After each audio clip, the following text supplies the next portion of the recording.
Assalamualaikum warahmatullahi wabarakatuh. Perkenalkan, nama saya Sofi Ruhani. Di sini saya dari kelompok 4 Manajemen Pemasaran Jasa. Di sini saya akan menjelaskan tentang desain sistem penyampaian jasa. Proses perancangan sistem penyampaian jasa merupakan proses kreatif yang diawali dengan menetapkan tujuan jasa. Tujuan ini bakal menjadi pemandu utama dalam mengidentifikasi dan menganalisis semua alternatif yang bisa digunakan untuk mewujudkannya. Pada prinsipnya, proses desain jasa merupakan sebuah proses yang berlangsung terus-menerus. Apabila sudah diimplementasikan, segala macam modifikasi dapat saja dilakukan dalam rangka menyesuaikan diri dengan setiap perkembangan dan perubahan yang terjadi.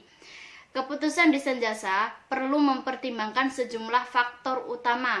Di antaranya, yang pertama yaitu kontak pelanggan, yang kedua bauran jasa, yang ketiga lokasi konsumsi jasa, yang keempat desain fasilitas dan aksesoris jasa, yang kelima teknologi, yang keenam karyawan, yang ketujuh struktur organisasi, yang ke-8 informasi, yang ke-9 manajemen permintaan dan penawaran, yang ke-10 prosedur, dan yang terakhir adalah pengendalian. Tipe operasi jasa secara garis besar terdapat 4 operasi yang sering dijumpai dalam sistem penyampaian jasa. Yang pertama yaitu proyek, yang kedua batch atau job shop, yang ketiga flow shop, yang keempat adalah proses berkesinambungan. Ancangan desain sistem jasa, ada 5 ancangan yang dapat diterapkan untuk merancang sebuah sistem.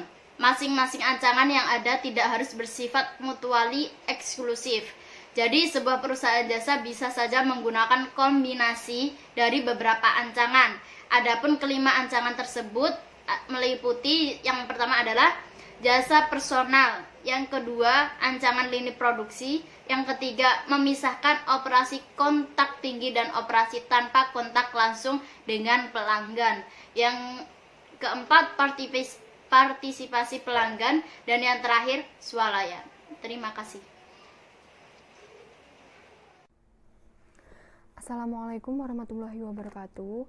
Saya Ayu Anggita, NIM 063. Di sini saya sebagai pemateri kedua yang akan menjelaskan tentang service blueprinting, service encounter, kemudian lokasi fasilitas jasa, dan desain dan tata letak fasilitas jasa. Yang pertama yaitu service blueprinting. Istilah lain untuk service blueprinting ini adalah service mapping atau service flow charting.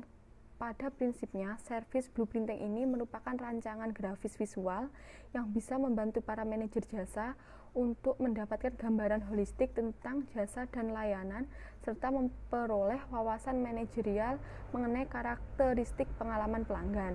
Secara umum atau secara ringkas, terdapat 4 langkah untuk menyusun sebuah service blueprinting tersebut.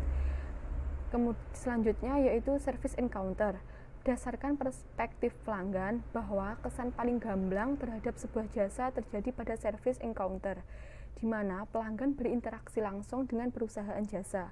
Sebagai contoh, beberapa service encounter yaitu dialami oleh seorang tamu hotel, meliputi check-in di meja resepsionis, kemudian diantar ke kamar oleh bellperson, kemudian makan di restoran hotel, dan yang terakhir yaitu check-out dalam service encounter tersebut.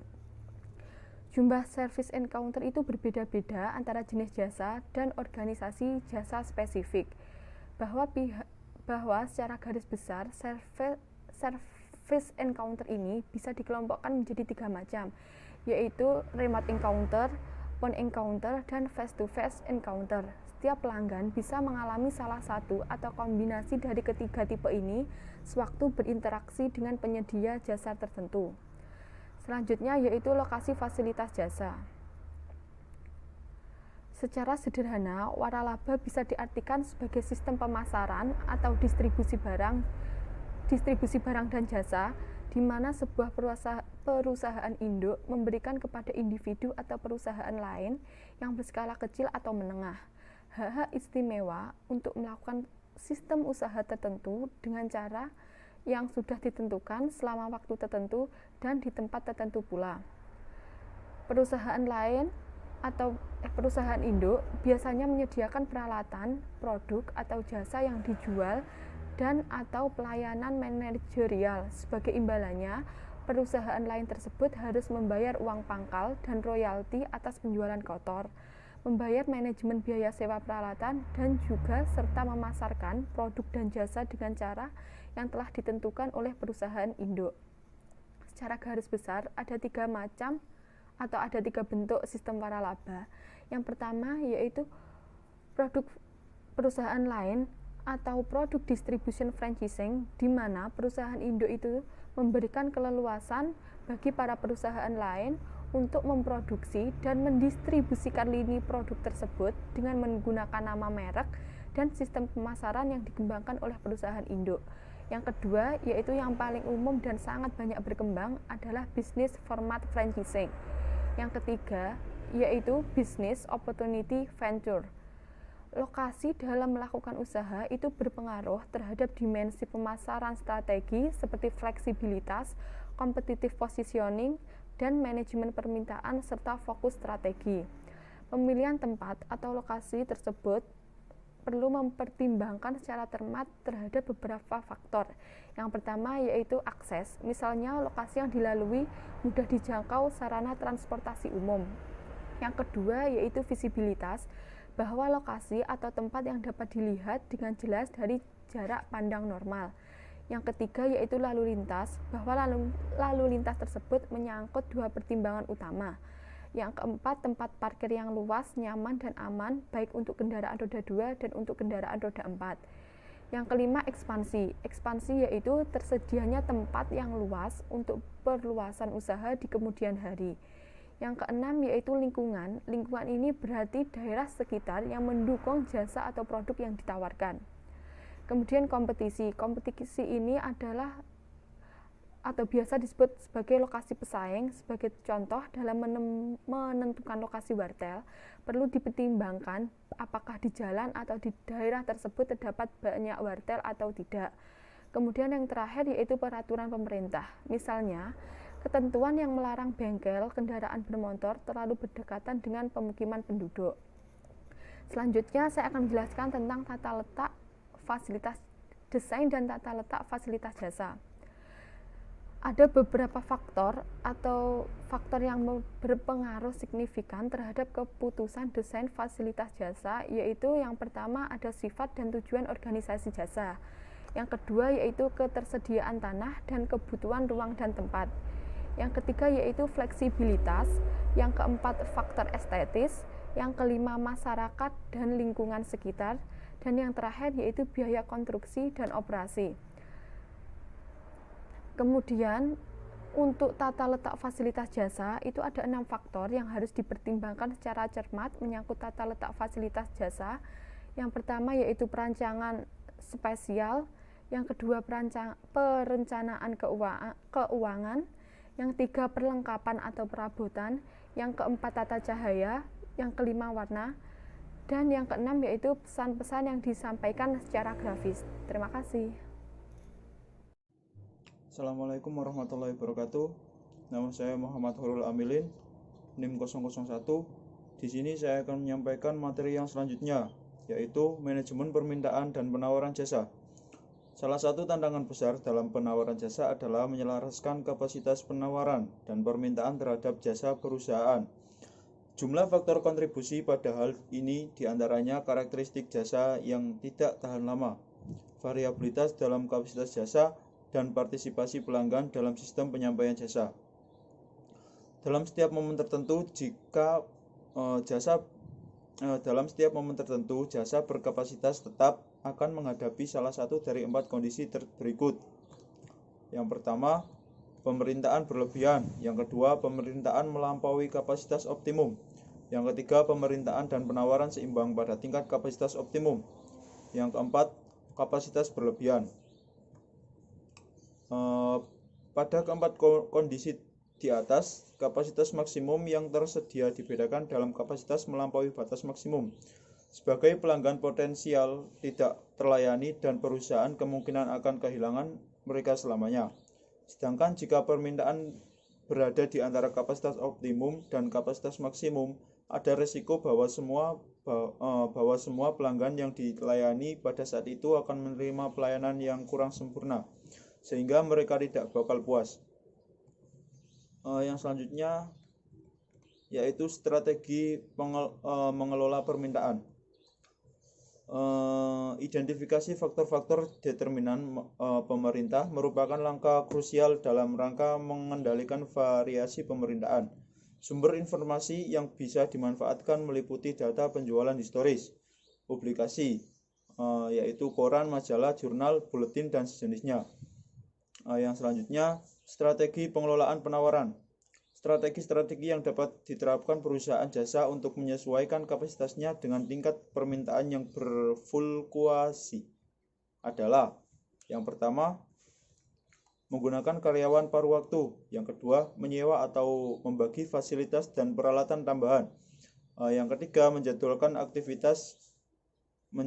aktivitas downtime selama periode pemerintahan rendah. Yang selanjutnya yaitu melakukan pelatihan silang terhadap para karyawan. Yang kelima, meningkatkan partisipasi pada pelanggan. Yang selanjutnya, manajemen antrean. Secara garis besar ada dua data utama yang perlu diketahui dalam manajemen antrean, yaitu sejumlah pelanggan yang datang selama periode waktu tertentu dan waktu yang dibutuhkan untuk melayani setiap pelanggan. Yang selanjutnya yaitu Poin selanjutnya yaitu peranan karyawan dan pelanggan dalam sistem penyampaian jasa. Pelanggan berpartisipasi dalam produksi dan penyampaian jasa dengan cara menyediakan tenaga dan pengetahuan pada proses penciptaan jasa. Kualitas jasa yang dihasilkan dipengaruhi oleh tenaga dan pengetahuan tersebut. Tingkat partisipasi pelanggan bervariasi.